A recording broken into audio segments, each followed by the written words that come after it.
dahil siya ay adik at siya ay kurakot, alam natin na siya ang problema. Bakit? Kasi nga siya ang presidente. Siya ang dapat nagmumuno para bigyan ng solusyon ang problema ng taong bayan. Huwag niyang sisihin ang napakataas na presyo ng bilihin sa putukan sa gitnang silangan. Bagamat yan talaga ay naging dahilan para mas maging mataas pa ang presyo ng bilihin sa Pilipinas, wala pang putukan. Alam natin, champion ng Philippines pagdating sa presyo ng mga bilihin. Ako po'y medyo nalilito kasi may nabasa akong mga balita na ang trust rating daw ni Marcos Jr. sa latest survey ng Publicus Asia ay negative 27. Pero nang tinignan ko ang Publicus Asia, hindi lang daw negative 27 ang trust rating ni Marcos Jr. Kung hindi, negative 57.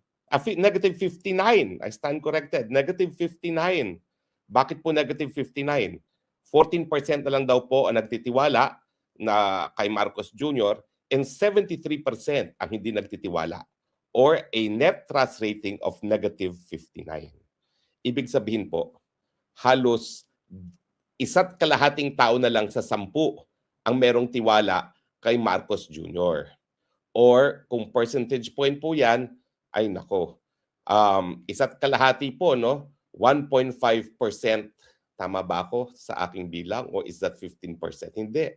Tama po. Talagang negative 59 is 1.5% na lang ang nagtitiwala sa kanya.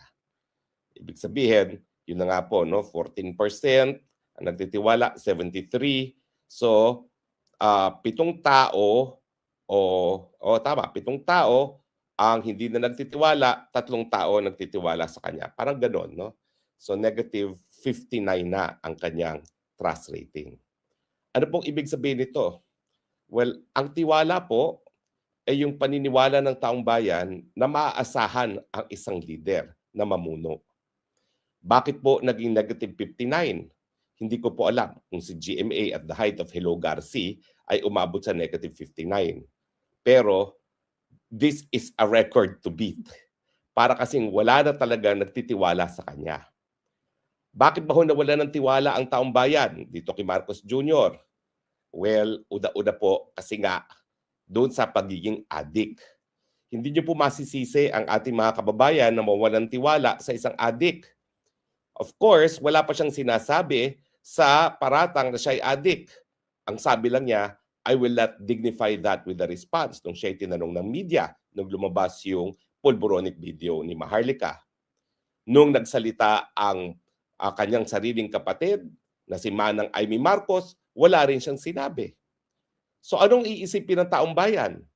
Mga paratang, may isang video na sinasabing AI, na meron namang expert na sasabing hindi AI, at ang sariling kapatid na nagsasabi na bata pa yung Marcos Jr. na yan ay adik na.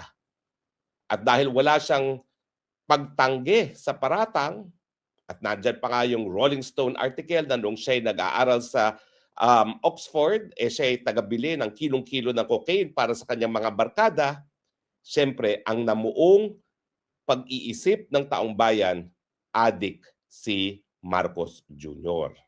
Kaya nga, doon sa huling salita ng kanyang kapatid, tinawag na talaga ng kanyang kapatid, si Amy Marcos, na bangag ang gobyernong ito. Yan ang tingin kong pangunahing dahilan kung bakit walang tiwala ang taong bayan sa kanya at negative 59 ang kanyang trust rating. Ano pa ang mga dahilan? Well, bukod sa pagiging bangag, pagiging kurakot. Alam naman natin na sa kasaysayan ng mga leader sa daigdig, ang kanyang ama ay binansagan ng Guinness Book of World Record na pinakakurap sa buong daigdig. Wala pa pong tumatalo sa record ng mga Marcos sa pagiging kurakot. At ngayon, bagamat sinasabi niya sa taong bayan, ako lang ang naghabol sa mga kurakot sa flood control scam, ang katunayan po, si Zaldico, na isang kapanipaniwala namang tao dahil siya ay naging pinuno ng Committee on Appropriations, ang siyang nagsabi na noong 2025, 100 billion ang in-insert ni Marcos Jr. at sa 100 billion, 25% o 25 billion ang kanyang binigay kay Marcos Jr. mismo. At nandyan nga yung Marines 18 plus 4 na nagpapatunay na sila yung mga inutusan ni Zaldico na mag-deliver ng pera sa kanya. So habang nagmamalinis ang Marcos Jr., lalong bumabaho ang katotohanan. Paano mo naman mapapagkakatiwalaan ang nagmamalinis na sinasabi ng mga kapanipaniwalang mga tao na siya ay madumi? Sabi nga ng isang um, uh, saying sa Tagalog, no, bago mo putahin ang putik ng iba, linisin muna ay yung putik sa iyong mga muka. Bukod pa dyan, dahil siya ay adik at siya ay kurakot, alam natin na siya ang problema. Bakit? Kasi nga siya ang presidente. Siya ang dapat nagmumuno para bigyan ng solusyon ang problema ng taong bayan. Huwag niyang sisihin ang napakataas na presyo ng bilihin sa putukan sa gitnang silangan.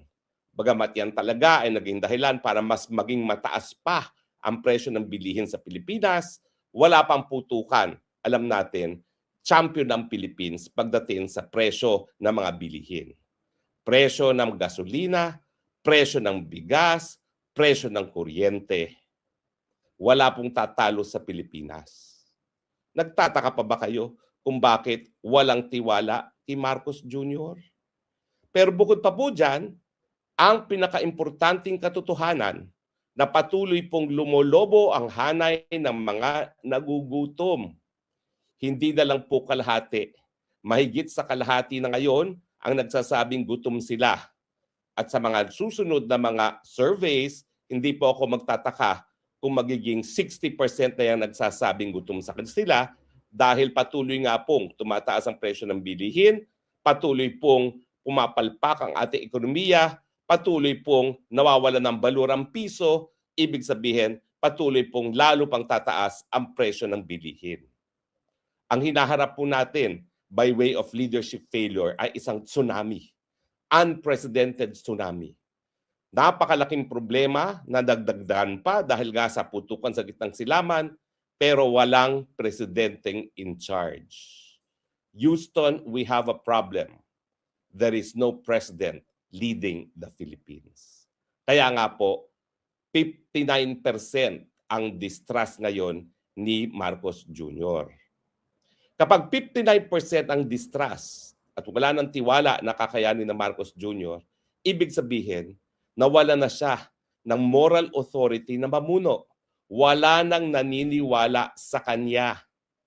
Aantayin pa ba niya na maging negative 100% yan?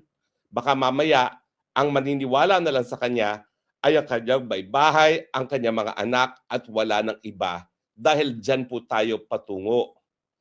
Sa tingin ko, sa hanay mismo ng Marcos na pamilya, alam nila ang problema. Alam nilang nagbubulungan sila. Hindi talaga kaya mamuno ni Marcos Jr. Bakit? Bangag kasi. Ang pagiging bangag, sabi ng mga doktor, ay isang malubhang kalagayan. Isang sakit na nakakaapekto sa pag-iisip. Wala sa tamang pag-iisip, paano magkakaroon ng solusyon? Praning, kaya ngayon pinakukulong ang mga kalaban. Hindi na niya naiisip na ang dahilan kung bakit lumolobong hanay na kanyang mga kritiko ay dahil na nga po sa hirap ng buhay. Hindi naman po kahit sinong kritiko ay magsasabi na palpak ang Marcos kung siya ay hindi palpak. Naisip ko tuloy mga panahon ng diktadoryang Marcos Sr., at least may nakikitang mga proyekto. Alam nating kurakot, pero pag pinagkakakitaan ng mga proyekto, nung mga noon, porsyento lang. Ngayon, halos wala ng project, puro na lang pagnanakaw. Kung ikaw ay gusto magnakaw, magkaroon ka man lang ng project na makikita ng taong bayan. At siyempre ngayon, ang nakikita ng taong bayan, mga proyekto na pinakamarami ay para sa flood control, na dahilan kung bakit ngayon lumalangoy sa tubig baha, lalong-lalo na ang mga mahihirap sa ating lipunan. Nagtataka pa ba kayo kung bakit negative 59 ang trust rating ni Marcos Jr.? Pero ang tanong, alam natin na mga kababayan natin wala ng tiwala kay Marcos Jr. Pero bakit hanggang ngayon sa ating kasaysayan at hindi naman habang panahon nang nakalipas, dalawang presidente ang pinagtabuyan natin nang nawalan ng tiwala ang taong bayan. Bakit si Marcos Jr. ngayon naririyan pa rin? Walang katunayan, bagamat hindi maiiwasan ang kawalan ng tiwala sa hanay ng taong bayan, ang militar pa rin ang siyang nagbibigay proteksyon sa kagustuhan ng taong bayan na sisantihin ang mga walang silbing presidente. Yan ang naging papel ng hukbong sandatahan nung pinatalsik at sinuka ang Marcos Sr.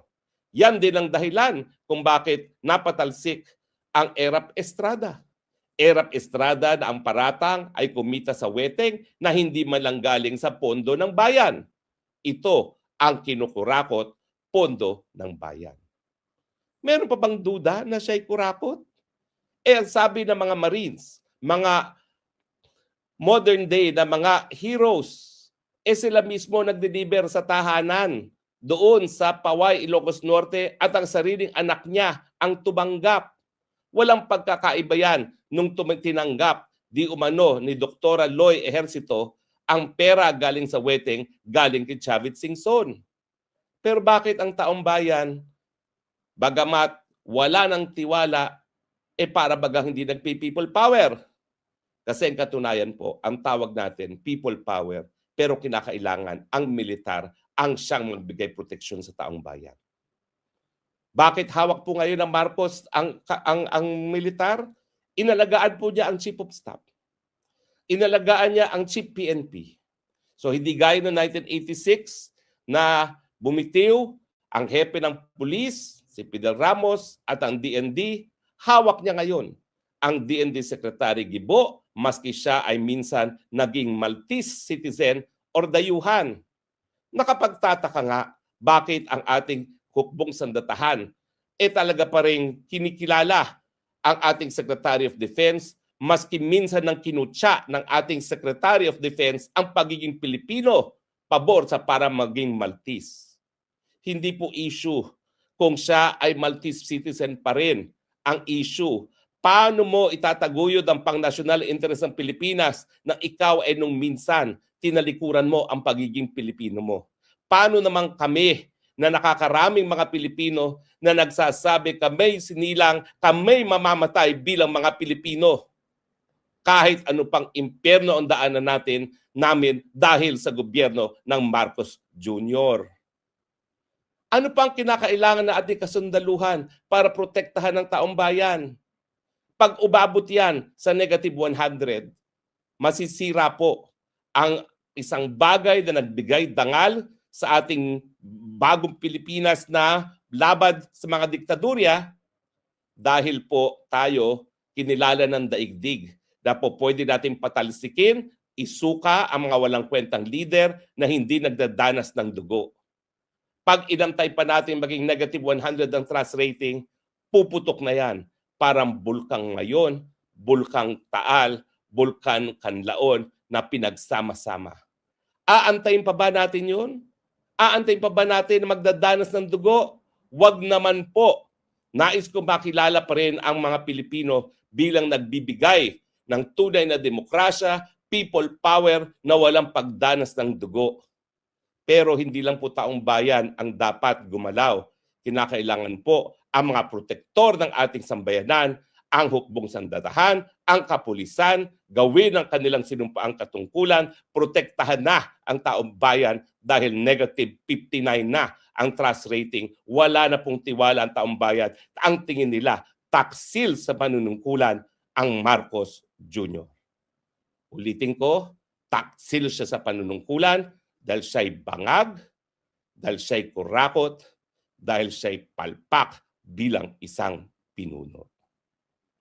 Hanggang kailan kayo mananahimik, mga protektor ng taong bayan?